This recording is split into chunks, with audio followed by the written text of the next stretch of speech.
ठ्याक्कै यो देखिएको सानो टहर भएको यो खाली जग्गा बिक्रीमा छ। ठ्याक्कै यो देखिएको यतापट्टि यो घर, यतापट्टि यो घर। ठ्याक्कै राम्रो जग्गा छ, दक्षिण मोडा भएको छ, ठुलो बाटो छ अगाडि। यो ठ्याक्कै केराबारी चोक हो।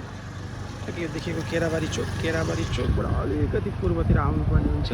यतापट्टि खोर्सानीतिरबाट आउने, त्यता धरानतिर निस्किने। हामी यो ठ्याक्कै लेटाङतिर जाने बाटोतिर छौँ हामी। यो यतापट्टि यो लेटाङतिर जाने बाटो हो, ठुलो बाटो छ।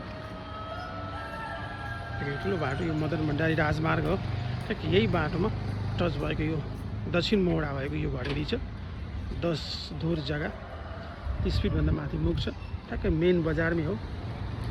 मोरङ जिल्ला केराबारी 10 हो। यो पर्फेक्ट लोकेसन हो। यहाँ हेर्नु चोक वरिपरिको लोकेसन ठ्याक्कै राम्रो ठाउँ छ। यदि यहाँहरू इन्ट्रेस्टेड हुन्छ भने यसको पुरा भिडियो हेर्न चाहनुहुन्छ भने रियल इस्टेट नेपाल भुवन तपाईँ च्यानलको यसको पुरा video details contact number price सबै त्यहाँबाट पाउन सक्नुहुन्छ। थ्याङ्क यू, धन्यवाद।